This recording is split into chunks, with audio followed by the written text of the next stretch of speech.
Une image comporte parfois, outre le fond et le sujet, un premier plan. Qu'est-ce qui peut constituer un premier plan, à part une petite fleur comme en photographie? Et surtout, à quoi sert un premier plan au cinéma? Au cinéma, on dénombre 5 types de premiers plans. 1.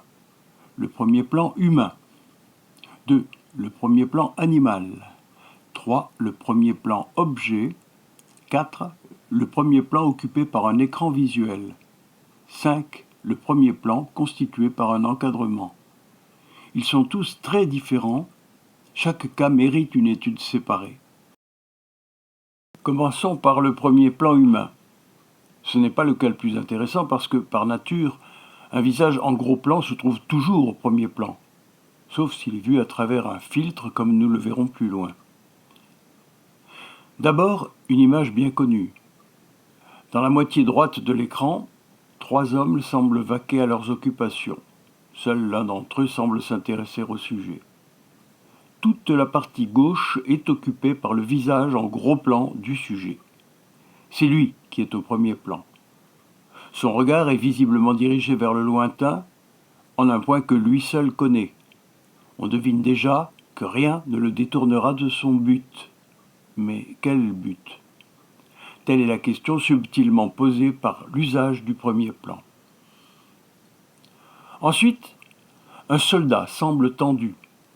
Son fusil à lunettes est au centre de l'image, bien visible. On peut même dire que le premier plan est constitué par l'ensemble homme-arme.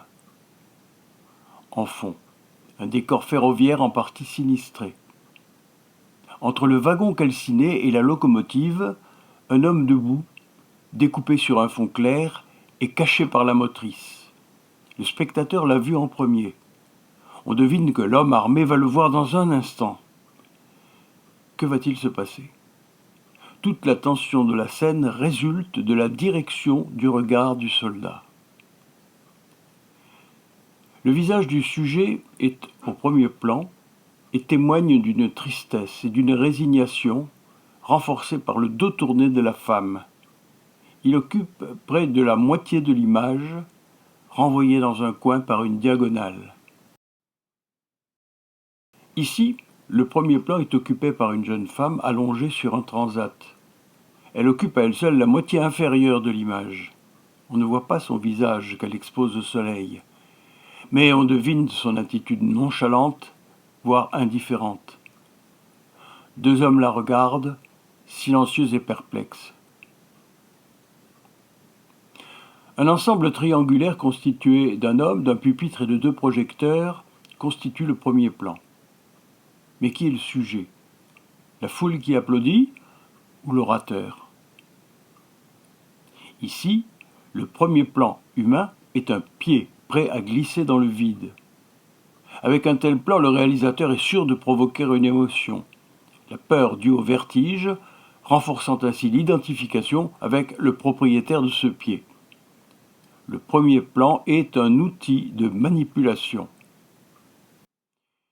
Curieusement, mais c'est peut-être un hasard, on constate que le premier plan humain est plutôt situé à gauche et regarde vers la droite quand il semble dominer la situation.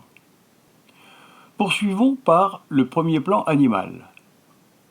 Le cas est rare, mais il existe. Ce chamois du Colorado est à la fois sujet et premier plan. La partie droite de l'image est réservée à 3 chasseurs qui semblent plutôt se balader. La partie gauche est réservée aux petits chiens qui seuls s'amusent à traquer le gibier. Comme dans un dessin de Sampé, en raison du décor qui l'écrase, on ne voit pas tout de suite le petit chien aux oreilles dressées, visiblement surpris par le spectacle. Il ne faut pas non plus s'étonner si les dessins animés se prêtent aux premiers plans animaux. Nous arrivons au cas le plus intéressant de cet atelier, le premier plan objet. Dans ce cas, l'objet joue plus qu'un rôle d'accessoire. Il devient un faire-valoir de premier ordre. Il est un élément nécessaire à l'intrigue. Le réalisateur le place au premier plan pour souligner cette importance et provoquer une émotion en raison de ce qu'il représente ou de ce qu'il symbolise. Un sujet entre dans la chambre et découvre un verre vide, une cuillère et un flacon. Le spectateur a tout lieu de penser qu'une personne vient de s'empoisonner. D'ailleurs, dans un autre exemple, le sujet ne découvre le verre qu'après le spectateur. Ce dernier a un coup d'avance sur le sujet, au moins en principe. Un banc au premier plan est une invitation à s'asseoir et admirer le paysage ou le point de vue. Les canoës, au premier plan, semblent désigner un objectif, le château sur la colline. La statue située au premier plan accentue la majesté de ce bâtiment officiel. La lampe, située au premier plan, semble destinée à faciliter la lecture d'un document. En fait, elle est le témoin involontaire de la manœuvre de l'homme qui en profite pour se rapprocher de la jeune femme. L'échange de regards qu'elle éclaire fait naître le trouble. Une énorme cornue, au premier plan, distille une goutte que le jeune homme attend avec la plus grande attention. Certes, l'élément central de la scène est la goutte, mais on a mis au premier plan l'objet qui la génère et qui a le mérite de présenter des reflets fort esthétiques. Un livre est fréquemment placé en premier plan. Ou bien son titre est parfaitement visible, donc informatif, ou bien il répond au fond dont il est issu, ici une bibliothèque. Dans un film policier, il peut arriver que le titre, négligemment offert au regard du spectateur, contienne la clé de l'énigme. On ne l'apprend qu'à la fin. Le réalisateur s'est amusé à laisser traîner un indice que personne n'a songé à relever. Une assiette pleine de gâteaux est placée au premier plan. Vers elle convergent les regards et même une main. Ce plan, extrait de La Vache et le prisonnier d'Henri Verneuil, est d'une très grande richesse théorique. Bornons-nous ici à remarquer la présence d'un seau au premier plan. Nous le retrouverons. Il arrive que le plan soit à ce point éloquent qu'il se passe de commentaires. Imaginez l'effet lorsqu'il apparaît brusquement avec une musique adéquate. Enfin, cet extraordinaire plan extrait de Duel de Steven Spielberg. Le camion tueur s'est arrêté. Son aile, avant, et son phare occupent un bon tiers de la partie gauche de l'image. Cet œil rond, rouillé et flou semble observer l'automobiliste tout petit au milieu de la route et ne sachant que faire.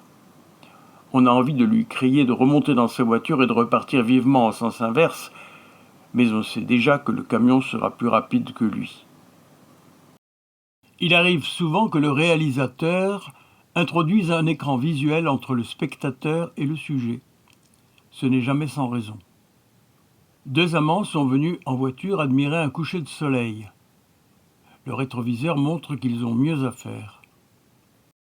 Les rideaux aux fenêtres laissent deviner un observateur attentif. Dans le film Psychose d'Alfred Hitchcock, le jet de la douche crée un écran qui empêche de voir le visage de la meurtrière, car manifestement c'est une meurtrière. Ici, le sujet tend la main vers le voile, comme pour écarter un obstacle. Parfois encore, c'est une vitre qui est interposée, soit pour évoquer la pluie, soit pour estomper les traits du sujet.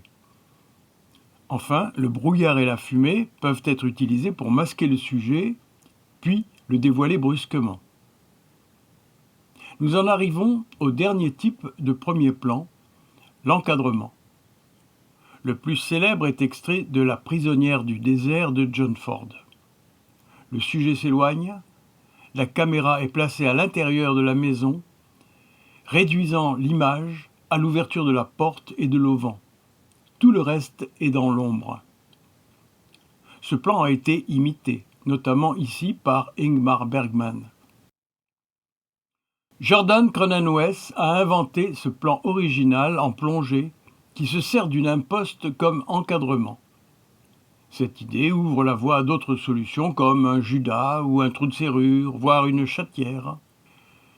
Plus original encore est le premier plan encadrement de nature humaine. Ici, la cuisse et la jambe de Mrs. Robinson dessinent un triangle particulièrement avenant.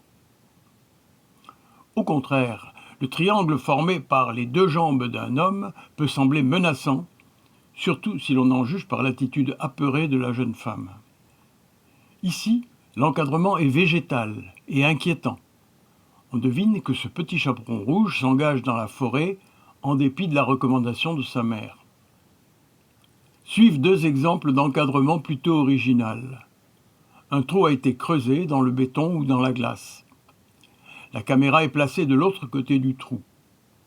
Une obscurité mystérieuse entoure les visages des sujets qui le découvrent. Nous retrouvons la vache et le prisonnier pour constater que le ventre et les pattes postérieures de la vache constituent un superbe encadrement, de nature animale cette fois. Le mixage. En matière d'encadrement, des plans peuvent mixer différents types parmi ceux que nous avons recensés, comme en témoigne cette image. Ici, premier plan animal, premier plan objet, premier plan encadrement. Nous retrouverons cette image exemplaire à l'occasion d'autres ateliers, reflets, ironie dramatique, etc. Cette image amusante réunit trois cas. Le premier plan animal, l'écran visuel, le masque du plongeur, et le premier plan humain, le visage du plongeur lui-même. Cette image raconte toute une histoire. L'homme a été capturé par un militaire, voyez ses galons, il est parvenu à le tuer, il ne lui reste plus qu'à couper la chaîne reliée à la menotte. Il compte sur la roue du train pour l'écraser et la rompre. Au premier plan, un objet, la menotte et sa chaîne. Un visage, celui de l'homme respirant une certaine appréhension et détournant la tête vers le spectateur. Ultime question pour clore cet atelier. Le premier plan doit-il être net ou peut-il être flou? Les deux images qui suivent montrent que le premier plan peut être flou, même si on ne comprend pas toujours de quoi il s'agit.